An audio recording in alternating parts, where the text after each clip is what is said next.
देखिए, जातिगत गणना को रोकना कहीं न कहीं बिहार की जनता और उस जाति से जो लोग यहाँ पे कितने आते हैं, उन तमाम लोगों के अंदर जो उम्मीद थी, उस उम्मीद पे चोट पहुँचा है। अभी तो लगभग 80% जातीय जनगणना हो चुकी है।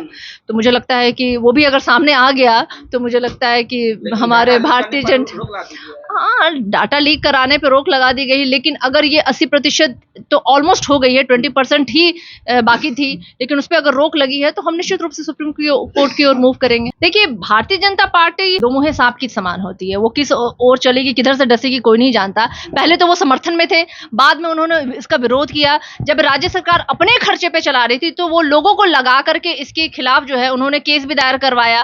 तो ये भारतीय जनता पार्टी का असल चेहरा है। लेकिन आरजेडी प्रवक्ता सारका पासवान जी हमारे साथ है। सारका पासवान जी, नीतीश सरकार को पटना हाईकोर्ट से एक बड़ा झटका लगा है और देखिए, जातीय जनगणना जो बिहार में हो रही थी, उसको तत्काल प्रभाव से रोक दिया गया है। किस तरह से देखते हैं आप पटना हाईकोर्ट के फैसले को? देखिए, हम सब जानते हैं कि जातीय गणना जो है, जातीय जनगणना केंद्र के द्वारा होती है और ये जातिगत गणना थी जो राज्य सरकार जो है अपने खर्चे पे करा रही थी।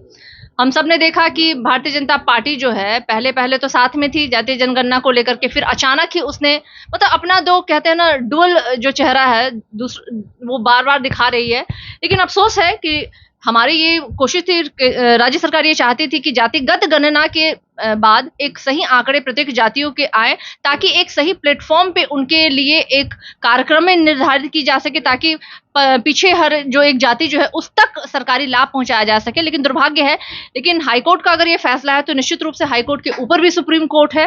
अब मंथन होगा इसके बाद क्या है, और उसके बाद हम लोग निश्चित रूप से सुप्रीम कोर्ट की ओर मूव करेंगे।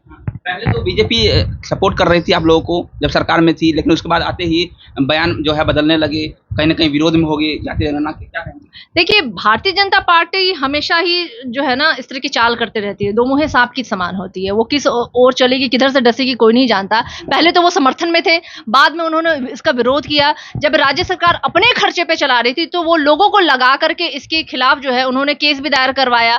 तो ये भारतीय जनता पार्टी का असल चेहरा है। लेकिन चूंकि ये फैसला जो है कोर्ट के द्वारा आया है और हाई कोर्ट से ये आया है, तो निश्चित रूप से हाई कोर्ट के ऊपर भी सुप्रीम कोर्ट है ना भाई, कानून तो है ना। सिविल कोर्ट है, सिविल कोर्ट के ऊपर हाई कोर्ट है, हाई कोर्ट के ऊपर सुप्रीम कोर्ट है। तो हम हाई कोर्ट के बाद सुप्रीम कोर्ट की ओर मूव करेंगे। जैसे ही फैसला आया, पूर्व डिप्टी सीएम है तारकिशोर प्रसाद, उनका बयान भी आ गया है। उन्होंने कहा है कि लगता है ठीक तरह से तैयारी नहीं की गई थी, इसलिए इसको रोक लगा दिया।